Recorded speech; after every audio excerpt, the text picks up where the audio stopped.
They sleep in armor, still wet with blood. They fast until their bodies fail. And before every battle, they whip themselves raw, because suffering is the only prayer their God will hear. This is what the Imperium asks of the Sisters of Battle.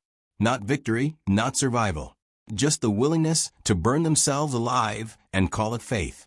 How long can devotion last when death is the only reward?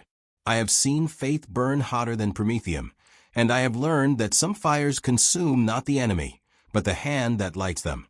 My name is Valerius Crax. I am Brother Sergeant of the Angels Penitent, 4th Company, and I have walked battlefields across 17 systems in service to the Emperor and the Imperium of Man. I have fought beside guardsmen who wept as they fixed bayonets, beside tech priests who murmured blessings to weapons older than worlds, beside commissars who executed cowards with the same dispassion they showed ordering tea. I believed I understood the spectrum of human devotion, the many faces faith wears when pressed against the anvil of war. I was wrong. I understood nothing until I met Canoness Sira Malachite, and through her witnessed the truth of what the Adepta Sororitas demands of its daughters. The assignment came without warning, as these things often do. Our company had just concluded operations on Delos Prime, a hive world whose undercity had become infested with genestealer cults. The purge had been thorough, methodical, the kind of grinding urban warfare that tests patience more than courage. We had burned 17 levels down to the bedrock, collapsed transit tunnels, sealed atmospheric processors. Standard work. I expected a month of repair rights and reconditioning before the next deployment. Instead, I was summoned to Captain Morrow's Strategium aboard the strike cruiser Penitent Blade and informed that I would be seconded to the Order of the Ebon Chalice for what was delicately termed a pacification operation on the shrine world of Golgotha Tertius. The briefing was sparse. Golgotha Tertius had fallen to heresy, though the nature of that heresy remained unclear in the reports.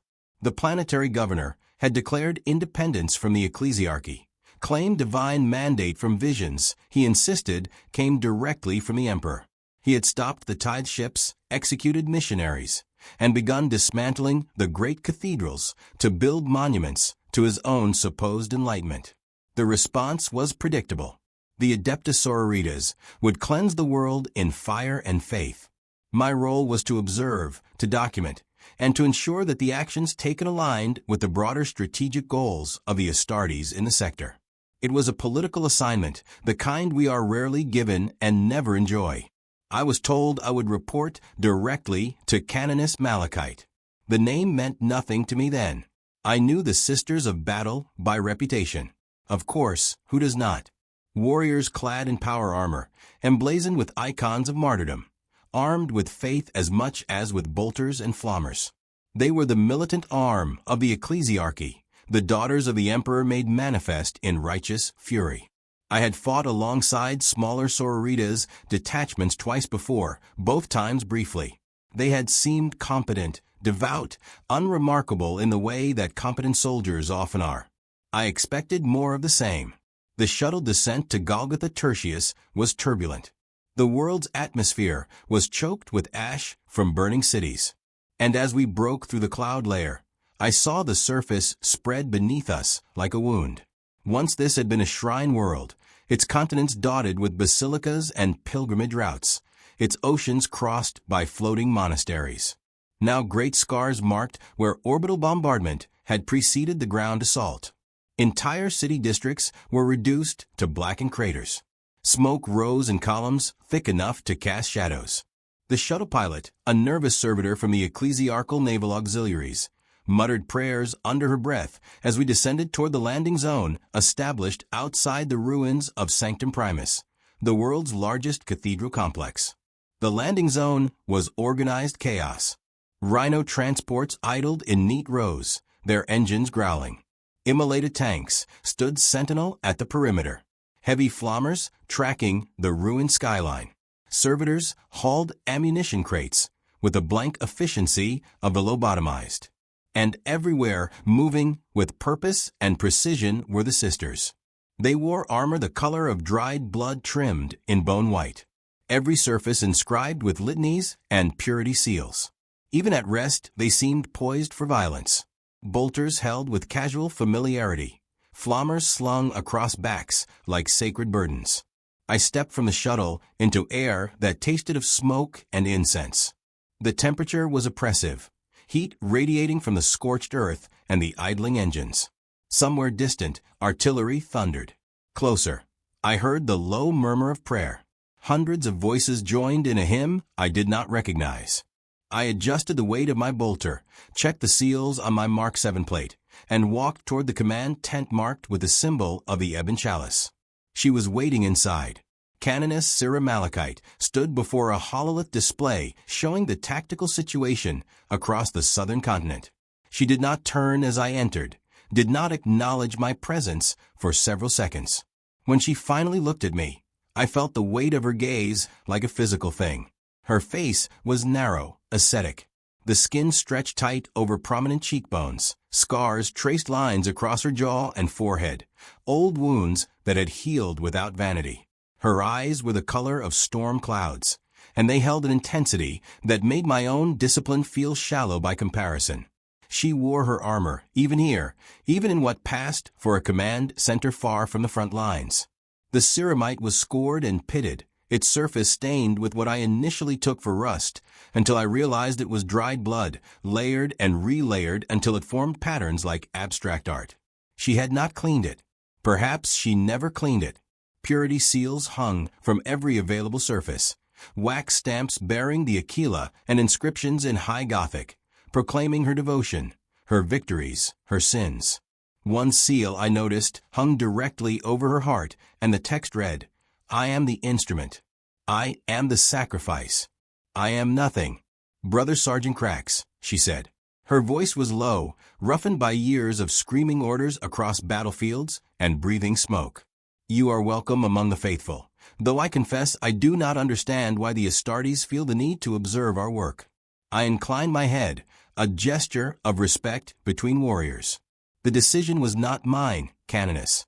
I am here to serve as the captain commands." "Then you serve as the Emperor wills," she replied. It was not a question. We begin the final assault on Sanctum Primus at dawn. The heretics have fortified the cathedral and are using it as a rallying point. We will break them there, cleanse the site, and reconsecrate the ground. You may accompany my command squad. Stay close and do not interfere unless the situation demands Astartes' intervention. Understood. She turned back to the hololith, dismissing me without another word. I left the tent and found a position near the perimeter where I could observe the camp. Night was falling, and as the light faded, the fires burning across the city grew brighter, casting flickering orange light across the sisters as they prepared for the coming battle. I watched them clean their weapons, inscribe blessings onto fresh ammunition, gather in small groups to sing hymns or share rations. They moved with a unity of purpose I had seen in few other organizations, a collective focus that bordered on the eerie. What struck me most even then was the quiet. These were not warriors bracing themselves for combat with jokes or bravado. There was no nervous laughter, no loud conversations to distract from fear. Instead, there was prayer, constant and low, a background hum that never ceased. Every action seemed ritualized, deliberate, as though even the smallest gesture carried theological weight. I saw one sister, a young woman whose armor was less scarred than most, kneeling before a portable shrine. She held a lash in one hand, a whip of braided wire tipped with metal barbs. As I watched, she raised it and brought it down across her own shoulders. The sound was sharp, wet. Blood welled through the gaps in her underarmor. She did not flinch, did not cry out. She struck herself again and again, each blow measured and precise, and with each strike she whispered a prayer I could not hear. I looked away. It was not my place to judge the devotions of the faithful. We all serve the Emperor in our own ways, and the path of the sororitas was not mine to walk. But something about the scene unsettled me, a wrongness I could not name. I told myself it was simply unfamiliarity, that I was projecting my own cultural norms onto a tradition I did not fully understand. I told myself many things that night. None of them were true. As darkness deepened, I walked through the camp, observing with the detachment my training demanded. Near the eastern edge, I found a medici station, a cluster of tents where the wounded from previous engagements received treatment. The sisters who staffed it worked with quiet efficiency. But what struck me was the nature of the injuries they treated. Burns, lacerations, fractures, all the expected wounds of combat, but also older injuries, self-inflicted marks that had been allowed to fester or heal poorly.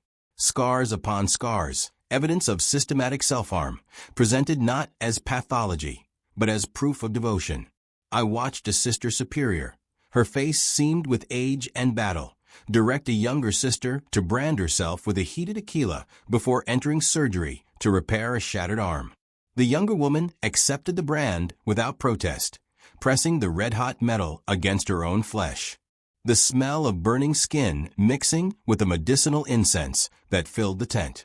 Only after the brand had been applied, only after she had proven her worthiness through voluntary suffering, was she permitted to receive the Emperor's mercy in the form of medical care. The Sister Superior noticed me watching and approached. Her gait was uneven, one leg clearly augmetic beneath the armor, and when she spoke, her voice carried the rasp of someone who had breathed too much smoke and fire.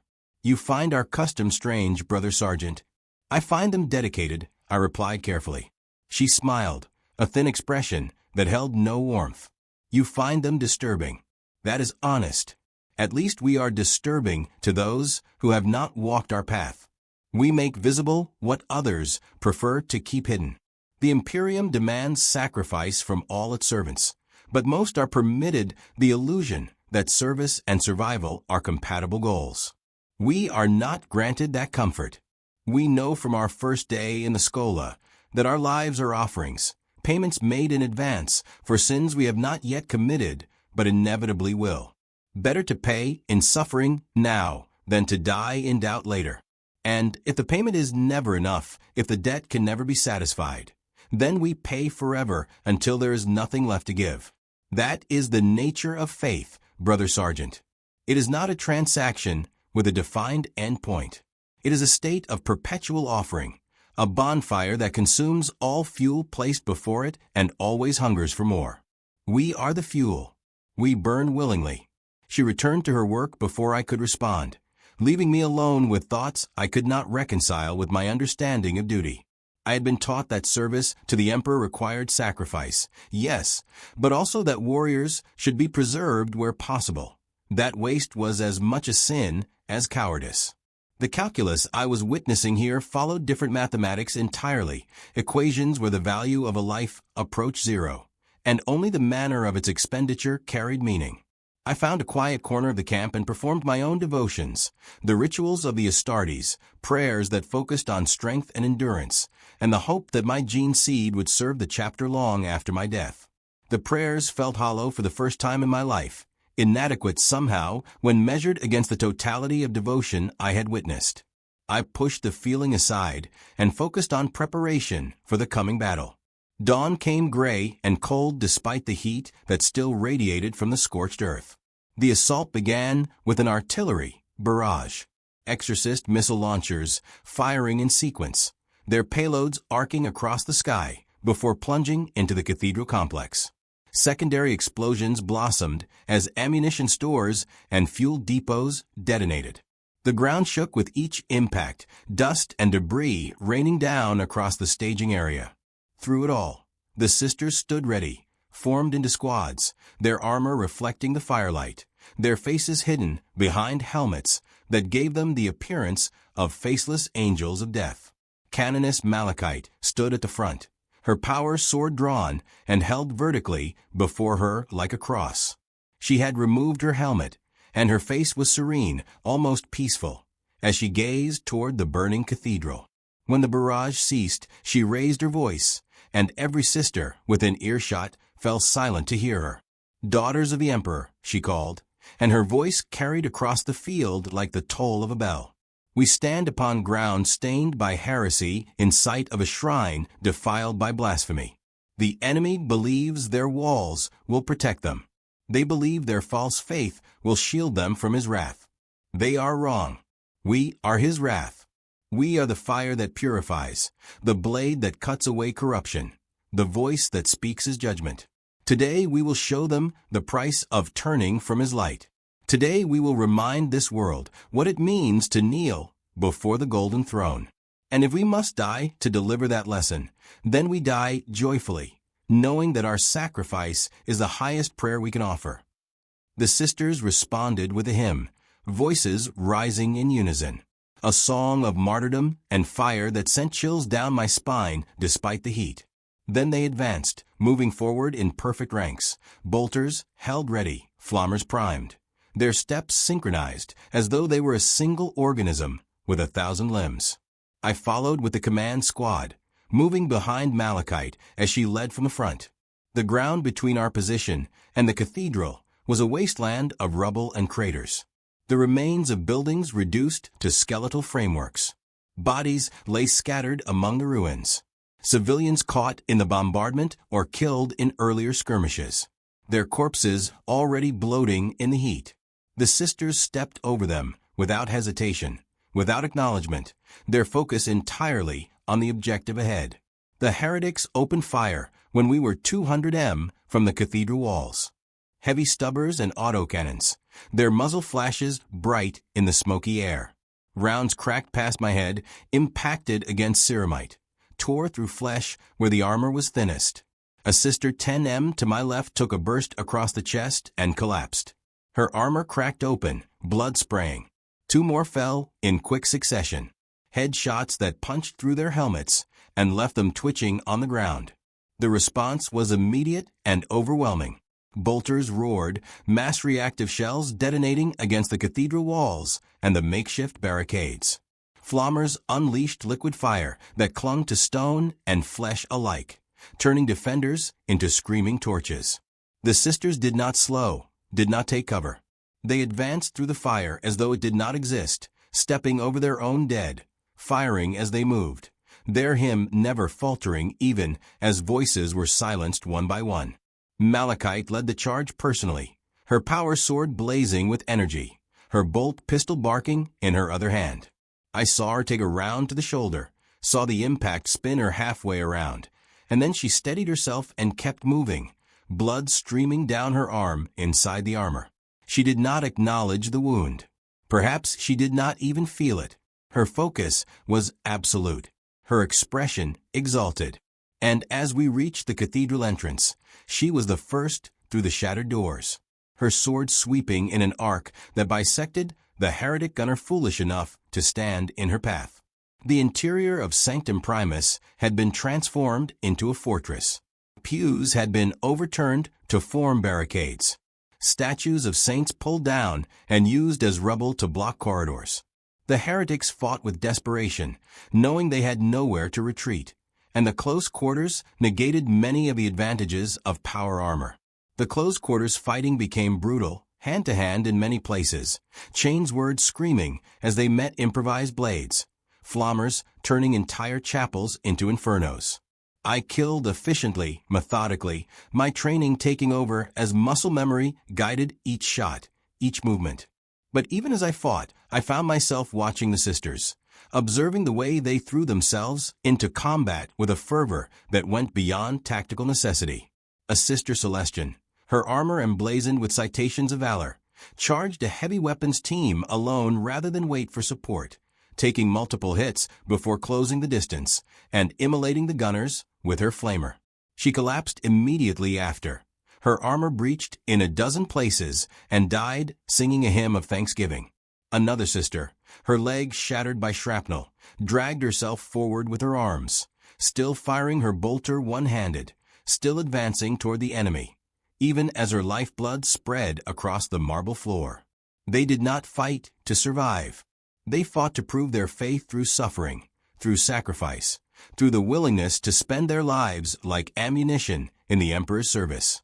And they did so joyfully, ecstatically, as though death in his name was the greatest gift they could receive. We cleared the cathedral level by level, room by room. The heretics broke eventually, their cohesion shattering under the relentless assault, and those who did not die fighting tried to surrender. The sisters gave no quarter. Prisoners were executed on the spot, bolt rounds to the head or immolation where they knelt. Malachite herself killed the planetary governor, finding him cowering in what had once been the cardinal's chambers. She dragged him into the nave, forced him to his knees before the defiled altar, and executed him with her power sword. A single clean stroke that separated his head from his shoulders. Then she knelt in the spreading pool of his blood and prayed, her lips moving silently, her eyes closed, the gore soaking into her armor and mingling with the layers already dried there. By the time the fighting ended, more than a third of the sisters who had entered the cathedral were dead. Their bodies lay scattered throughout the structure, most still clutching their weapons, their faces frozen in expressions of rapture rather than agony. The survivors gathered in the nave, bloodied and exhausted, and immediately began singing a hymn of victory and mourning. There was no celebration, no relief at having survived, only prayer and the grim satisfaction of duty fulfilled. I stood apart, my bolter still warm in my hands, and tried to process what I had witnessed. This was not war as I knew it. This was ritual sacrifice dressed in the language of tactics, a collective martyrdom where death was not an unfortunate outcome, but the desired proof of devotion. And Malachite, their leader, embodied this philosophy completely. She had led from the front, taken wounds without acknowledgement, and now knelt in blood-soaked armor to give thanks not for survival, but for the opportunity to suffer. I realized then that I was not here to observe a military campaign. I was here to witness something far more disturbing, a glimpse into the soul of an institution that measured faith in scars and valued death more highly than victory. The reconsecration of Sanctum Primus took 3 days. Tech priests were brought in to purge the machine spirits of corrupted systems. Ecclesiarch officials performed rituals of cleansing, anointing every surface the heretics had touched with blessed oils and holy water. The bodies of the fallen sisters were prepared for transport back to their order's convent, each one wrapped in blessed shrouds and marked with prayers. The heretic dead were burned in vast pyres outside the city, their ashes scattered to ensure no trace of their taint remained. During this time, I observed Malachite closely. She did not rest. While her sisters slept in shifts, she remained active, overseeing every detail of the reconsecration, leading prayers at every ceremony, visiting the wounded in the Medici tents to offer blessings and comfort. I never saw her eat. When I inquired, one of her subordinates, a sister superior named Cassia, informed me that the canoness was fasting in penance for the sisters lost in the assault. Penance for what? I asked. The operation was a success. The casualties were acceptable given the objective. Cassia looked at me with something approaching pity. Every loss is a failure, Brother Sergeant. Every sister who falls reminds us that we were not worthy enough, not faithful enough to bear the burden alone. The canoness takes that failure upon herself, as is right and proper. I did not argue. There was no point. The logic was circular, self-sustaining, a closed system that allowed no room for external perspective. If the sisters won, it was the emperor's will. If they suffered, it was because they had not suffered enough. Every outcome reinforced the same conclusion. More devotion was required. More sacrifice, more pain. On the evening of the second day, I found myself drawn back to the Medici tents. The wounded from the cathedral assault filled every available space. Sisters in various states of injury, receiving treatment or waiting to die. What disturbed me most was not the severity of the wounds, but the attitude of those who bore them. There was no complaint, no expression of pain beyond what could not be physically suppressed. Instead, there was gratitude. Sisters thanking the Medici for the opportunity to continue serving, or if their injuries were too severe for recovery, thanking the emperor for granting the martyrdom. I watched a sister named Elia die that evening. She had taken a lost gun burst through the abdomen, the beams cooking her internal organs before the Medici could stabilize her. She lay on a cot, her breathing shallow, her skin gray with shock and blood loss. A hospitaller sat beside her, holding her hand, whispering prayers. When the end came, Elia smiled. Her final words spoken in a voice barely above a whisper were words of joy. I have pleased him. I have given everything. It is enough. Then she was gone, and the hospitaller closed her eyes and moved to the next patient, her expression unchanged, as though she had witnessed nothing more remarkable than the turning of a page. I left the tent and found Malachite standing before the ruins of the cathedral's main entrance, staring up at the broken facade.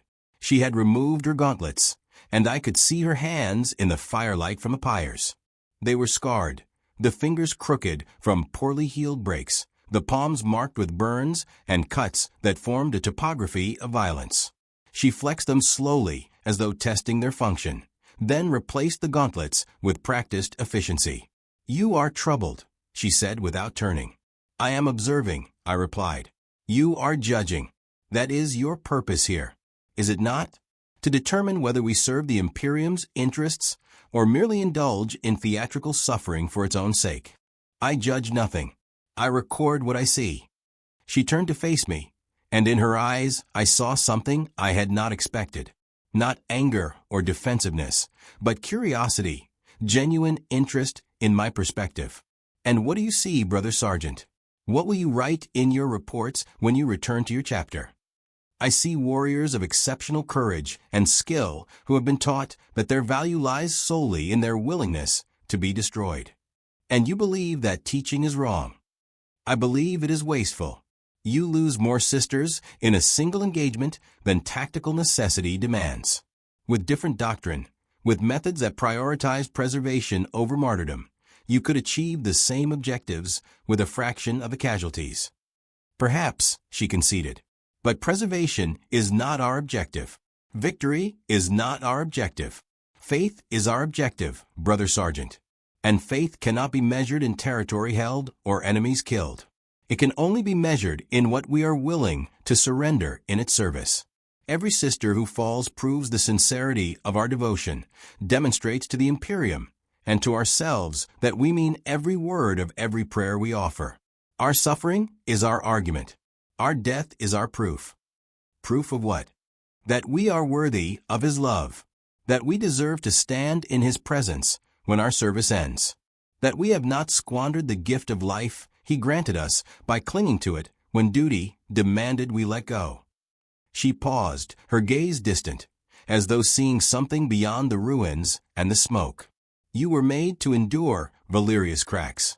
Your body is a weapon crafted by the finest science the Imperium possesses, designed to survive horrors that would obliterate lesser beings. You will live for centuries if you are fortunate, fighting across the galaxy, your gene seed passing to another when you finally fall. You have the luxury of thinking in terms of preservation because you were built for it. We were not. We are mortal fragile, our bodies weak and our lives brief. The only way we can match your devotion, the only way we can prove ourselves equal to the Astartes and the other great warriors of the Imperium is to give what you cannot. We give our mortality. We embrace our weakness and transform it into strength through the willingness to expend it without hesitation. You make yourself into martyrs to compensate for not being space marines. We make ourselves into martyrs because it is the only currency we possess that has absolute value. Anyone can fight, anyone can kill, but to suffer willingly, to die joyfully, to transform agony into worship that requires a faith that transcends mere obedience. That is what sets us apart. That is what makes us necessary. I had no response that would not insult her or trivialize what she believed. We stood in silence as the fires burned and the prayers of the living mixed with the smoke from the dead. On the fourth day, new orders arrived. Intelligence indicated that several of the heretic governor's lieutenants had escaped the city and were rallying resistance in the northern wastes, attempting to gather the remnants of the planetary defense forces and continue the rebellion. The Sororitas were tasked with hunting them down and eliminating any remaining centers of resistance. It would be a campaign of weeks, possibly months, chasing scattered forces across inhospitable terrain. Malachite accepted the orders without question and began preparations immediately. I requested clarification from Captain Moros regarding the duration of my assignment. His response was terse. Remain with the canoness until the world is compliant or until recalled. I was committed to this, whether I wished it or not. The northern wastes of Golgotha Tertius were a different kind of hell, where the southern cities had burned with human heat and human suffering. The north was cold, barren, a landscape of salt flats and jagged rock formations sculpted by millennia of wind. The temperatures dropped precipitously at night, frost forming on armor despite the thermal regulators. Water was scarce, food even more so. We moved in convoys of rhinos and immolators, following fragmentary intelligence reports and the occasional trail left by fleeing heretics. It was during this phase of the campaign that I began to understand the true cost of the Sororitas' way of war. In conventional military operations, even brutal ones, there is an acknowledgement of limits, a recognition that soldiers are finite resources that must be preserved where possible. The sisters operated under no such constraint. They pushed themselves beyond exhaustion, beyond injury, as though the body were an obstacle to be overcome rather than a vessel to be maintained. Malachite set the example. She slept perhaps 2 hours each night, always in full armor, always with her weapons within reach. I never saw her perform even basic maintenance on her own body. Never saw her remove her armor for longer than the time it took to address a wound. The blood that stained her ceramite was her own, as much as the enemy's, accumulated from dozens of small injuries she ignored until they became impossible to overlook. Her face grew gaunt, her movements slower, but her will never wavered. The sisters followed her lead. They adopted her habits, mirrored her self-denial, competed in unspoken ways to demonstrate equal devotion. I watched them skip meals to pray longer, refuse medici attention for wounds that would kill a normal human, flog themselves before every engagement as though pain were a necessary sacrament to earn the emperor's favor in battle. On the 8th day of the pursuit, I witnessed something that crystallized my growing horror. We had stopped for the night in a dried riverbed, the convoy forming a defensive perimeter while the tech priests performed maintenance on the vehicles. Malachite called an assembly of all available personnel, and the sisters gathered in the center of the perimeter, kneeling in the dust. She stood before them, her armor caked with grime and dried blood, her face gaunt in the light from the portable lumens. In her hands she held a discipline, the ritual whip used in penitential rites.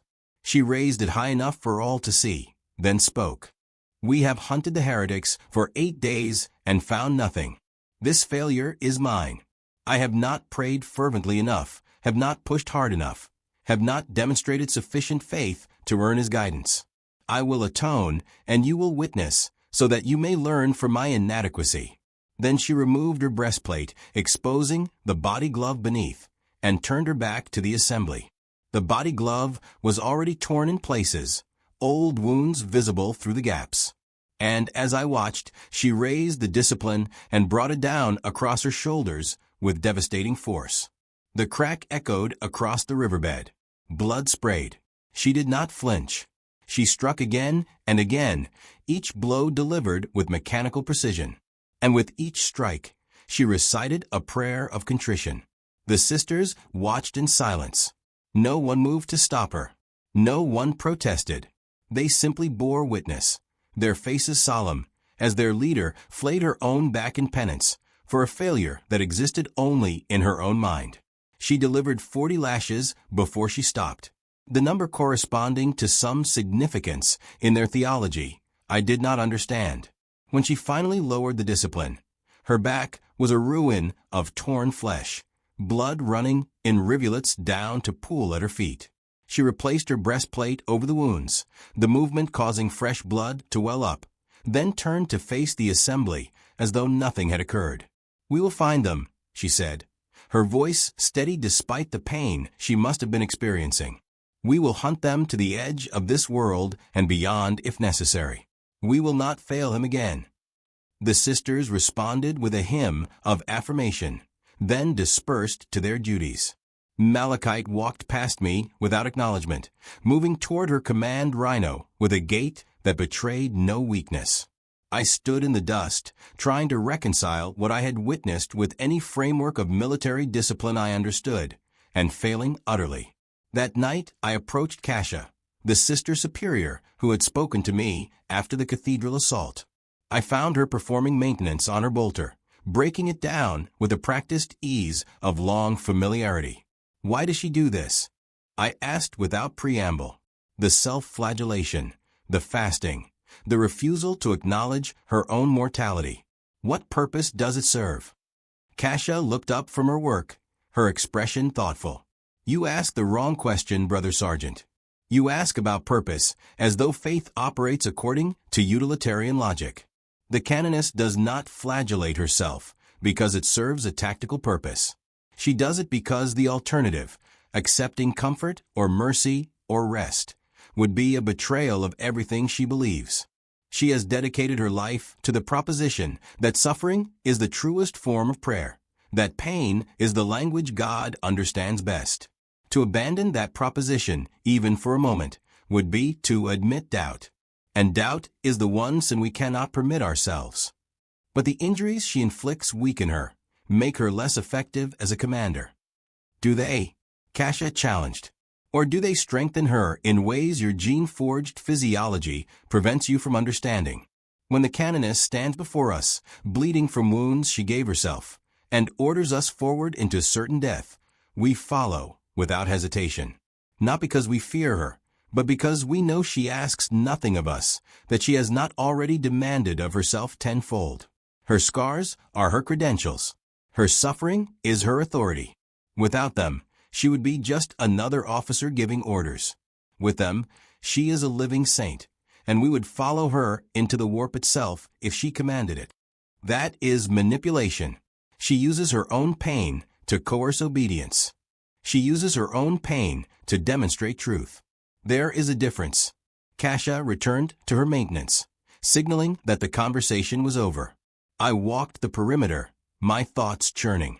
Unable to find solid ground in the shifting morass of theology and psychology that defined the Sororita's worldview, we found the first heretic stronghold in a box canyon 3 weeks into the pursuit.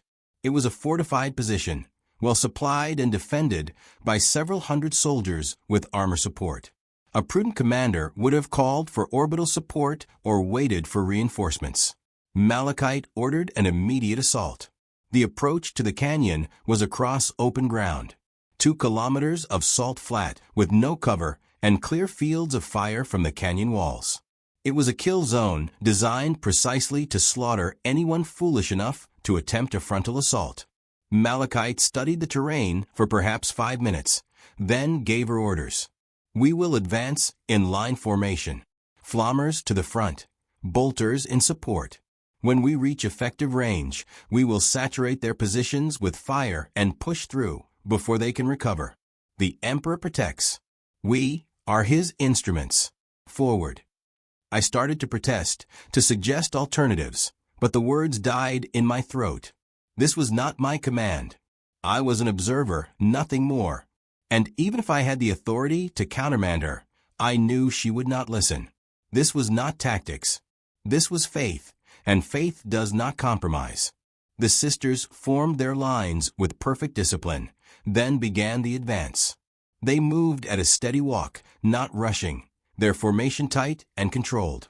The heretics opened fire at maximum range, heavy weapons tearing into the approaching ranks. Sisters fell, armor pierced, bodies broken, but the line did not falter. Those who died were stepped over by those behind, the formation closing the gaps automatically. And still they came forward, singing their hymns, firing their weapons, accepting death as the price of each meter gained. I advanced with them, staying close to Malachite as ordered. The noise was overwhelming, the crash of explosions, and the scream of lost fire, and the roar of bolters, all merging into a single wall of sound that vibrated in my bones. Shrapnel pinged off my armor. A sister to my right disappeared in a fireball, vaporized by a direct hit from a lost cannon. Another lost her legs to a mine and crawled forward on her hands until blood loss claimed her. The advance took 20 minutes, though it felt like hours. By the time we reached the canyon entrance, more than 60 sisters were dead or dying on the salt flats behind us. The survivors, perhaps 200 strong, poured into the canyon with Malachite at their head, and the confined space turned the battle into a slaughter that favored neither side. I fought in a haze of violence, bolter kicking against my shoulder, Chain's word screaming as it bit into flesh and bone. Around me, the sisters fought with inhuman determination, pushing forward over the bodies of their fallen comrades, their battle cries mixing with prayers in a cacophony that would have been beautiful if it were not so terrible. The heretics broke after an hour of close combat. Those who could fled deeper into the canyon system, abandoning their positions and their wounded. The sisters pursued without mercy, hunting them through the twisting passages, executing the wounded and the surrendering with equal efficiency. By the time the fighting ended, the canyon floor was carpeted with bodies, the stones slick with blood and other fluids I did not want to identify. Malachite stood at the center of the carnage, her armor cracked in a dozen places, blood streaming from a head wound that had split her scalp from temple to crown. She had lost her helmet somewhere in the fighting, and her face was a mask of gore, her eyes blazing with an intensity that seemed almost inhuman. "Count our dead," she ordered, her voice hoarse. "Prepare them for transport.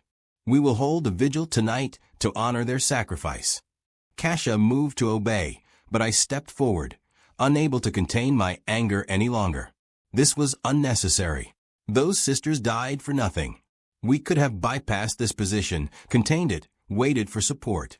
Instead, you threw them against fortified defenses in a frontal assault that any competent commander would have rejected out of hand. Malachite turned to look at me, and her expression was not angry, but infinitely sad. "They did not die for nothing, Brother Sergeant. They died proving their faith. They died demonstrating that no obstacle can stand against devotion absolute. They died joyfully, singing his praises, secure in the knowledge that their suffering purchased victory. Can you say the same of the Astartes who fall in battle? Or do they die cursing their enemies, raging against the darkness, clinging to life until the last possible moment? They die as warriors, and we die as martyrs. Both have value. Both serve him. But do not presume to tell me that your way is superior simply because it preserves more lives. The Imperium does not need preserved lives. It needs demonstrated faith. It needs visible proof that devotion can overcome any obstacle, any horror, any loss. We provide that proof. We write it in our blood across every battlefield we walk. And when we are gone, others will read that testimony and find strength to continue their own struggles. That is our purpose. That is why we suffer. Not because we are foolish or wasteful or indoctrinated beyond reason, but because someone must be willing to burn brightly enough to light the way for those who walk in darkness.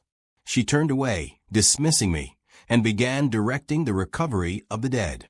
I stood among the corpses, my armor splattered with blood that was not my own, and tried to find a counter-argument that would penetrate her absolute certainty. I found none. The vigil that night was unlike anything I had experienced. The sisters gathered in the canyon, surrounding the bodies of their fallen comrades, and sang for hours not hymns of mourning, but songs of celebration, praising the martyrs for their courage, their faith, their willingness to give everything in service to the Emperor. They spoke of each fallen sister by name, recounting her deeds, her victories, her sacrifices.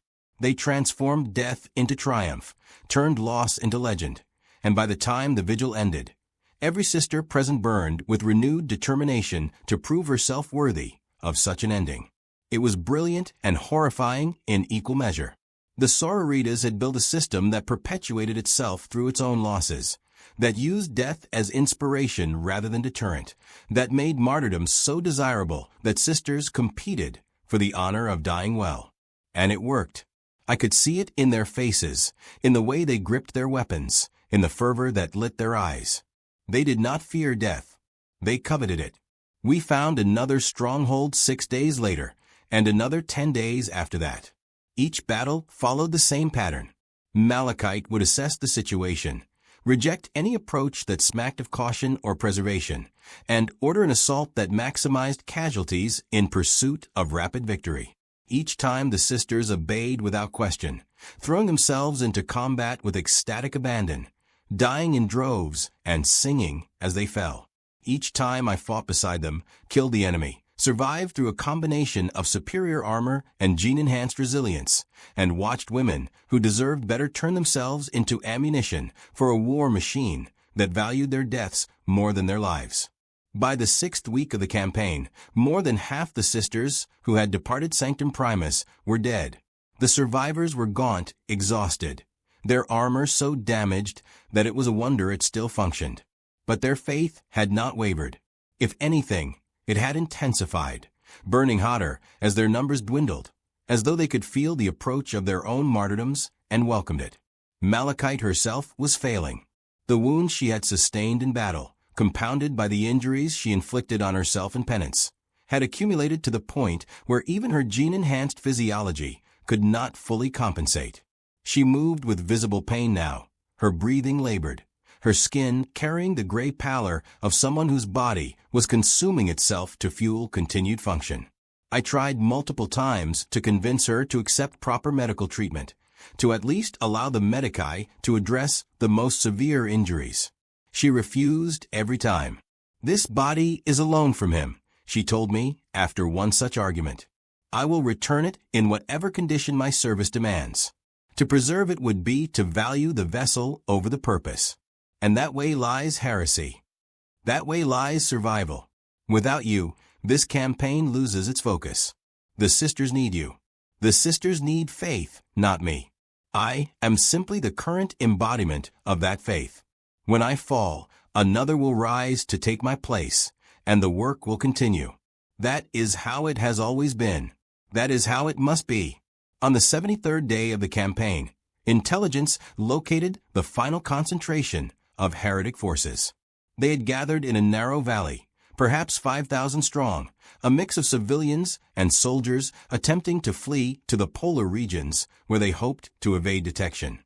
It was a pathetic exodus, poorly armed and supplied, more refugees than rebels. They posed no meaningful threat to the reconquest of Golgotha Tertius.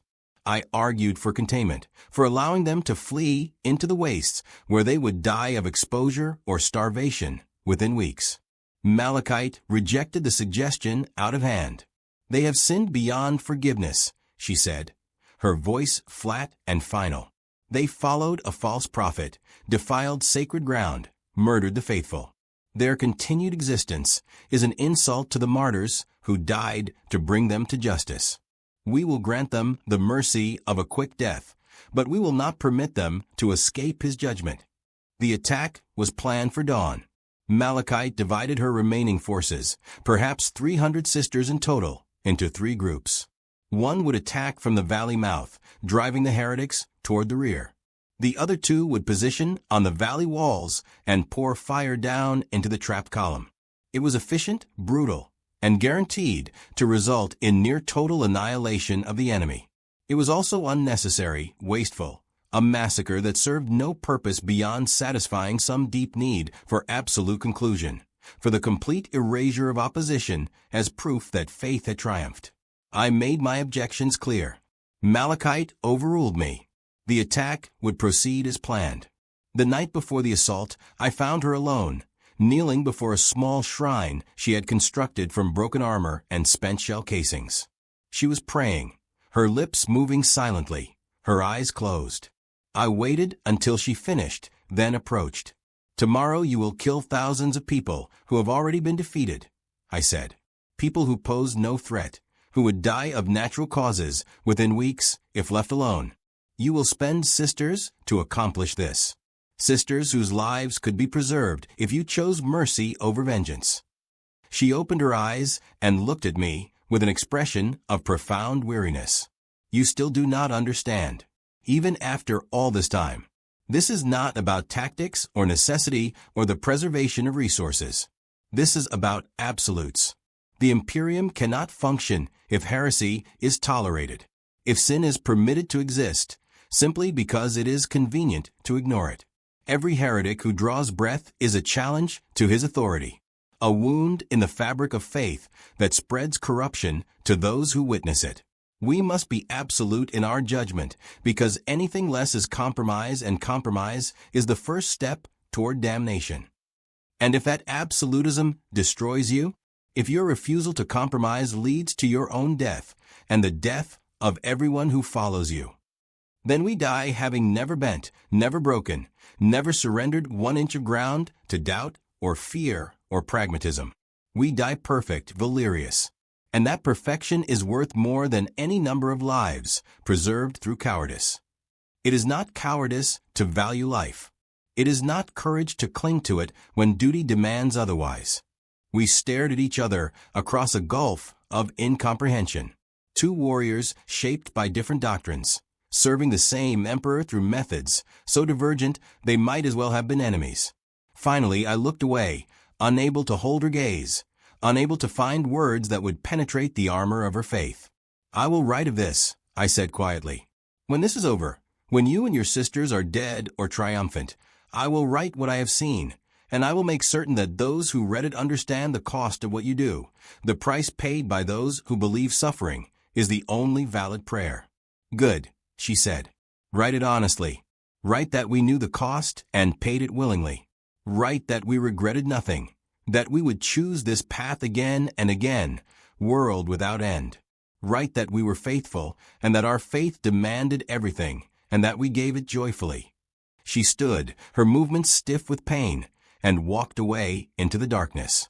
I remained before the makeshift shrine, staring at the flickering candles and the crude Aquila fashioned from scrap metal, and wondered what kind of God demanded such totality of sacrifice from those who worshipped him. The assault began at dawn. I accompanied the force attacking from the valley mouth, staying close to Malachite as she led her sisters forward. The heretics were caught completely unprepared, still gathering their equipment and forming their column when the first shots rang out. Panic spread instantly. Civilians screaming and running in all directions. Soldiers attempting to form defensive lines only to be cut down by fire from the valley walls. It was not a battle. It was an execution, methodical and merciless. The flammers did most of the work. Great gouts of burning promethium washing over the packed refugees, turning hundreds into screaming torches. Bolter fire cut down those who tried to flee. Heavy weapons collapsed the few attempts at organized resistance. Within an hour, the valley floor was a sea of charred corpses, the air thick with the smell of burned flesh and the screams of the dying. I killed because I was a soldier, and these were enemies. But each trigger pull felt like a betrayal of something I could not name. These were not warriors. They were desperate people who had made the mistake of following a charismatic madman. And now they were paying for that mistake with their lives and the lives of their families. Children burned. The elderly were trampled. Mothers died shielding infants who died anyway seconds later. The sisters showed no hesitation, no mercy, no recognition that this was anything other than righteous justice. They advanced through the carnage with hymns on their lips, methodically eliminating every living thing in the valley.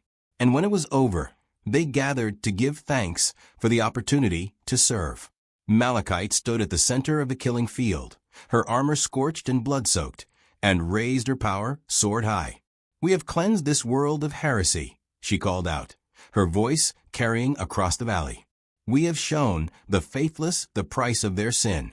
We have written our testimony in fire and blood, and those who come after will know that the Emperor's mercy has limits, and his wrath has none. We are his instruments. We are his judgment. We are complete." The sisters cheered, a sound of triumph and exhaustion, and something darker I could not identify. Then, as though a switch had been thrown, they collapsed.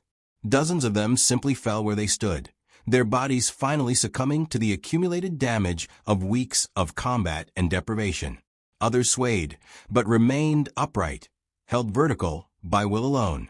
Malachite did not fall. She stood like a statue, her sword still raised, her face turned toward the smoke-stained sky. I approached cautiously, unsure if she even remained conscious. When I was close enough to see her face clearly, I realized she was weeping. Silent tears ran down her cheeks, cutting tracks through the grime and blood, and her lips moved in constant prayer. "It is done," she whispered. "It is finished. We have paid the price. We have given everything." Then she looked at me, and in her eyes I saw something that froze me in place. Not triumph or satisfaction or relief. Emptiness. The absolute void left behind when purpose is fulfilled and nothing remains to fill the space it occupied. "What do you do?" she asked, her voice barely audible. "When you have given everything and there is nothing left to give. When you have burned so brightly for so long that there is no fuel remaining, only ash and the memory of fire. What do you do, Valerius, when you are complete?" I had no answer. I stood before her, this woman who had led her sisters through hell with absolute conviction, and watched as the weight of her choices finally crushed her. She had demanded everything of herself and her followers, had pushed beyond every limit, had transformed faith into a weapon that cut as deeply into the wielder as the enemy. And now, with victory achieved and the enemy destroyed, she was discovering that there was nothing waiting on the other side of sacrifice except the slow realization that sacrifice alone is not sufficient justification for existence. The collapse, when it came, was total. Malachite's legs gave out and she fell to her knees, then to her side, the power sword tumbling from nerveless fingers. Her eyes remained open but unseeing, her breathing shallow and irregular. The medici rushed forward, their diagnostics revealing what I had already guessed. Her body was failing, multiple organ systems shutting down, bones fractured and rebroken so many times they no longer healed properly, infections raging unchecked through tissue that lacked the resources to fight them. She had perhaps hours remaining, days at the absolute most, even with the best medical intervention available, and there was no best medical intervention available. We were in the middle of a wasteland weeks from the nearest proper facility, and her condition was too severe for field stabilization. They made her as comfortable as possible, which meant very little. Her armor was removed, revealing a body that was more scar tissue than healthy flesh, a topography of old wounds and self-inflicted injuries that had healed poorly or not at all. Bruises covered every visible surface, black and purple and green, evidence of internal bleeding that had been occurring for weeks. Her back, where she had flogged herself repeatedly throughout the campaign, was a mass of infected tissue, the wounds never properly treated, festering beneath the armor she refused to remove. I knelt beside her as the medici worked, performing what interventions they could to ease her passing. Her eyes found mine, and she smiled, that terrible, sad smile I had come to recognize. "Do you understand yet?" she asked, her voice barely a whisper. "No," I admitted. "I have watched you destroy yourself and your sisters in pursuit of an ideal I cannot comprehend. I have seen devotion pushed beyond any rational limit and called holy. I have witnessed the systematic consumption of remarkable women by an institution that values their deaths more than their lives. I understand none of it." "Good," she said, and there was relief in her voice. "If you understood, it would mean we had failed. We are meant to be incomprehensible, Valerius. We are meant to exist at the edge of what is possible, to demonstrate through our suffering that faith has no limits, no boundaries, no point at which it becomes unreasonable or excessive. We are the argument made flesh that devotion transcends survival, that worship can exist in its purest form only when divorced from self-interest.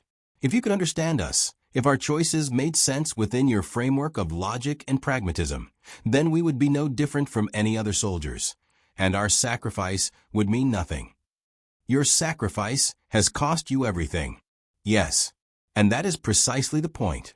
We give everything, because giving anything less would be to hold something back, to preserve some part of ourselves against the demands of faith. And in that preservation, that small act of self-protection, lies the seed of heresy. Better to burn ourselves to ash than to risk that corruption." She coughed, blood flecking her lips, her body convulsing with pain she no longer had the strength to suppress. When the spasm passed, she continued, her words coming slower now, each one an effort. "When you write of this, when you record what you have seen, do not soften it. Do not make us into heroes or tragic figures or victims of indoctrination. Write that we were women who chose this path with full knowledge of where it led. Write that we saw the cost and paid it gladly.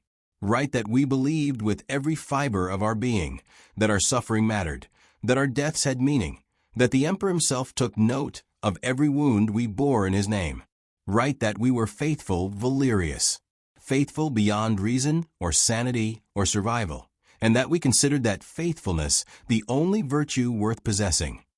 And if I write that you were wrong, that the Emperor never required such totality of sacrifice, that you destroyed yourselves for a doctrine that serves the Imperium's political needs more than its spiritual ones, then write that, too. Write your truth and let others judge which perspective holds more weight. But do not lie to spare our memory. We lived without compromise. Let our story be told the same way. Her breathing became more labored. Each inhalation a struggle, each exhalation weaker than the last. Around us the surviving sisters gathered, kneeling in the blood-soaked earth, their voices rising in a hymn I had heard them sing before. After every battle, a song of martyrdom, and welcome for those about to cross from life to whatever lay beyond. Kasha knelt on Malachite's other side, taking her hand gently. We will carry your testimony forward, Canoness. We will ensure that your sacrifice is not forgotten. The Order will know how you lived and how you died, and they will find strength in your example. Malachite's smile widened, genuine joy breaking through the pain. Then I am content. I have done what I was meant to do. I have burned brightly. I have held nothing back. I am complete. She died then, her hand going limp in Kasha's grasp, her eyes still open and fixed on something none of us could see. The hymn swelled. Dozens of voices joined in perfect harmony, and the sisters remained kneeling as the light faded from their leader's eyes, bearing witness to the passing of a woman who had given everything in service to an ideal that demanded nothing less. I sat in the dust beside her corpse and tried to process what I had witnessed over the past months. I had seen courage beyond measure and folly beyond comprehension. I had seen faith that could move mountains and faith that crushed those who carried it. I had seen women transform themselves into living prayers and destroy themselves in the offering. And I had come to understand that the Adeptus Sororitas exists at an intersection of devotion and destruction so profound that attempting to separate the two is impossible. They are martyrs by design, shaped from childhood to desire their own annihilation, convinced that death in service is the highest achievement they can reach. And they achieve it again and again, generation after generation. A conveyor belt of willing sacrifices, feeding the endless hunger of an Imperium that demands absolute devotion from all its servants, but expects it most from those who have the least to give. The body of Canoness Sira Malachite was burned according to the rites of her order, her armor and weapons consigned to the flames alongside her flesh, the ashes collected and sealed in a reliquary that would be carried back to the convent and enshrined among the honored dead. The surviving sisters, fewer than 100 now, mourned her with joy, celebrated her sacrifice with prayers of thanksgiving. To them she was a saint, a martyr, an example of faith perfected through suffering. To me, she was a woman destroyed by the very institution she served, convinced that her destruction was divine, shaped from childhood to desire her own annihilation and call it love. The campaign on Golgotha Tertius concluded shortly after her death, with the heretic leadership eliminated and the population cowed. The world was declared compliant and returned to ecclesiarch control. The surviving sisters departed for their next assignment, their losses already being replaced by fresh initiates eager to follow in the footsteps of martyrs. I returned to the penitent blade and began the long process of compiling my observations into a report that would satisfy the chapter's requirements, while honoring the promise I had made to a dying woman. The report was difficult to write. How do you capture in words the horror and the glory, the waste and the transcendence, the absolute conviction and the terrible cost? I wrote multiple drafts, each one attempting to strike a balance between objective assessment and emotional honesty, and found that balance impossible to achieve. The truth was too complex, too contradictory, too dependent on perspective to fit neatly into categories of right and wrong. In the end, I wrote 2 reports. The first was the official account, dry and factual, noting casualties and objectives achieved and tactical decisions made. It satisfied the bureaucratic requirements and told the chapter what it needed to know about the military aspects of the campaign. The second was this account, the one you are hearing now. An attempt to capture not just what happened, but what it meant, what it cost, what it revealed about the Imperium we serve, and the price it extracts from those who serve it most faithfully. This is the report I wrote for myself, and for anyone who comes after me and is asked to observe the Adeptus Sororitas in action. This is the testimony Sarah Malachite asked me to bear, written without compromise or comfort. An honest accounting of what faith looks like when pushed to its absolute limit. I have served the Emperor for more than a century. I have fought Xenos and heretics and traitors across dozens of worlds. I have seen courage and cowardice, nobility and depravity, every variation of human behavior that war reveals. But I have never seen anything that disturbed me as deeply as the willing self-destruction of the Sisters of Battle. The systematic consumption of devoted women by an institution that has convinced them their consumption is holy. They are not victims in the traditional sense. They volunteer for this life, compete for the honor of serving, embrace their suffering with genuine joy. But they have been shaped since childhood to desire their own destruction, taught that their value lies solely in their willingness to be spent, conditioned to measure faith in scars and death in glory. They never had the opportunity to choose a different path, to imagine a form of service that did not require their complete annihilation. The choice they make is real, but it is a choice made within a framework so constrained that calling it free will seem almost obscene. And yet, they are also heroes in their way. They fight with courage that shames lesser warriors. They face death with equanimity that even Astartes struggle to match. They hold to their convictions with a purity that is simultaneously admirable and terrifying. They are the best and worst of what humanity can be.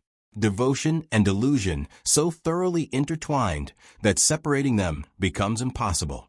The Imperium needs the Sisters of Battle. It needs their fanaticism, their willingness to die without hesitation, their absolute conviction that faith can overcome any obstacle. In a galaxy of horrors where humanity clings to survival by its fingernails, the example of warriors who never doubt and never surrender serves a vital function. They are living proof that devotion has power, that faith can be a weapon as potent as any bolter or chain word. They inspire billions, provide hope to the hopeless, demonstrate that the Emperor's love is worth any sacrifice. But the cost of that inspiration is measured in lives spent freely, in women who could have been so much more if they had been permitted to be anything other than martyrs. Sarah Malachite was brilliant, courageous, charismatic, and utterly committed to a cause she believed transcended her individual existence. In a different context with different conditioning, she might have been a great general, a respected leader, a woman whose legacy was measured in victories achieved rather than suffering endured. Instead, she became a martyr, dying in agony on a worthless world for objectives that could have been achieved with a fraction of the casualties. Her death celebrated as triumph by those who loved her most. That is the tragedy of the Adepta Sororitas. Not that they die. All warriors die eventually, but that they are trained from childhood to desire death, to see it as the completion of their purpose rather than the unfortunate end of their service. They do not fight to survive. They fight to prove they are willing to not survive. And in that twisted logic lies both their strength and their doom. I think of Sarah Malachite often, even now, years after her death. I remember her standing in blood-soaked armor, her face serene despite the wounds that were killing her, convinced to her last breath that her agony was worship. I remember her words, her absolute certainty, that suffering was the truest prayer, that faith divorced from self-interest was the only virtue worth possessing. I remember her smile as she died, grateful for the opportunity to give everything in service to an emperor who may or may not have cared, to an imperium that would replace her before her ashes cooled. I do not know if she was right. I do not know if her sacrifice mattered in any cosmic sense, if the Emperor took note of her devotion, if her death served purposes beyond the immediate tactical objectives.